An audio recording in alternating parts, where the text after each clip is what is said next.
పశ్చిమ గోదావరి జిల్లా ఆకివీడు పెద్దపేటలో పవిత్రమైన శ్రీరామనవమి పర్వదినాన రామాలయ సందర్శనకు వెళ్లిన కూటమి కార్యకర్తలపై దాడిని కేంద్ర ఉక్కు భారీ పరిశ్రమ శాఖ సహాయ మంత్రి భూపతిరాజు శ్రీనివాస్ వర్మ ఖండించారు. ఆకివీడులో కూటమి నేతలతో కలిసి నిర్వహించిన విలేకరుల సమావేశంలో ఆయన మాట్లాడారు. ఉండి ఎమ్మెల్యే డిప్యూటీ స్పీకర్ రఘురామకృష్ణరాజు రామాలయాన్ని సందర్శించి వెళ్లిన తర్వాత కూటమి కార్యకర్తలపై భౌతిక దాడులు చేయడం తీవ్ర విచారకరమన్నారు. ఈ సంఘటనను సభ్య సమాజం తీవ్రంగా ఖండించాల్సిన అవసరం ఉందన్నారు. పెద్దపేట రామాలయ స్థలం ఏమాత్రం వివాదాస్పదం కాదని, అక్కడ ఎప్పటి నుంచో ఆలయం రాముని విగ్రహాలు ఉన్నాయని కేంద్ర మంత్రి శ్రీనివాస్ వర్మ స్పష్టం చేశారు. ఆ ప్రాంతంలో కొందరు మత మార్పిడి చేసుకున్నంత మాత్రాన అక్కడ పూర్వం నుంచి ఉన్న ఆలయ చరిత్ర, పవిత్రత, సంస్కృతి ఏమాత్రం మారవనేది ప్రతి ఒక్కరూ గుర్తుంచుకోవాలన్నారు. ఖచ్చితంగా అక్కడ రామాలయం నిర్మించి తీరుతామని ఆయన స్పష్టం చేశారు. ఏదైతే మన ఆకివీడులో ఉన్నటువంటి పెద్దపేటలో జరిగినటువంటి సంఘటన మీ అందరికీ కూడా తెలుసు. మనందరికీ ఆదర్శమైనటువంటి శ్రీరాముని యొక్క నవమి సందర్భంగా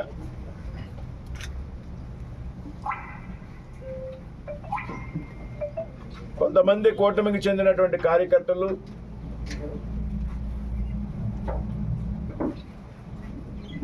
అందులో అక్కడ శాసనసభ్యులుగా ఉన్నటువంటి రఘురామకృష్ణరాజు గారు, డిప్యూటీ స్పీకర్ గారు, వీరంతా కూడా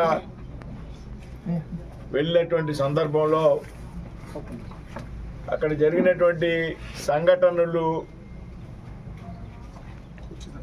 చాలా బాధాకరం, చాలా విచారకరం. మనందరం కూడా ఖండించాల్సినటువంటి విషయం.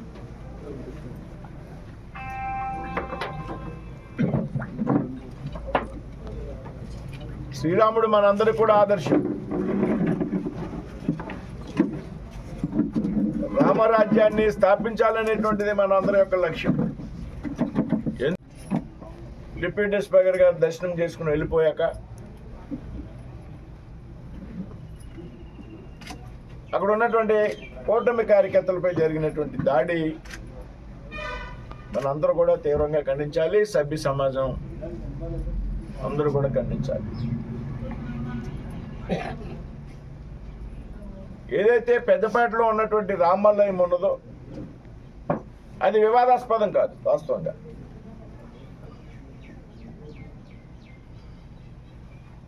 అక్కడ ఆలయం ఉంది, రాముడి యొక్క విగ్రహాలు ఉన్నాయి పురాతన కాలం నుండి. దాన్ని కొంత రెనోవేట్ చేయాలనేటువంటి ఆలోచనతో ఆ గ్రామంలో ఉన్నటువంటి పెద్దలకు కానీ ఇతరులకు కానీ కలిగినటువంటి ఆలోచన.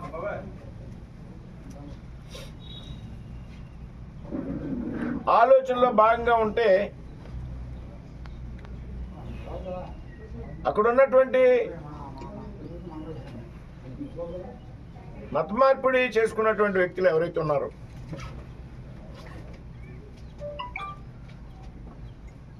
వారు దాన్ని నిరోధించాలి అనుకోవడం, వారి యొక్క వాదన ఏ విధంగా ఉన్నది అంటే,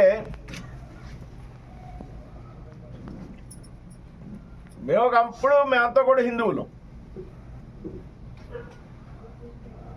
ఇప్పుడు మేమంతా కన్వర్ట్ అయిపోయాం కాబట్టి ఇక్కడ హిందువులు లేరు, కాబట్టి ఇక్కడ ఉన్నటువంటి రామాలయాన్ని నిర్మించాల్సినటువంటి అవసరం లేదు అంటే ఒక విచిత్రమైనటువంటి వాదన అక్కడ తెరదీశారు. మత మార్పిడులు దురదృష్టకరం, మీ అందరికీ కూడా తెలుసు. ఇవాళ కోర్టులు కూడా చెప్పాయి,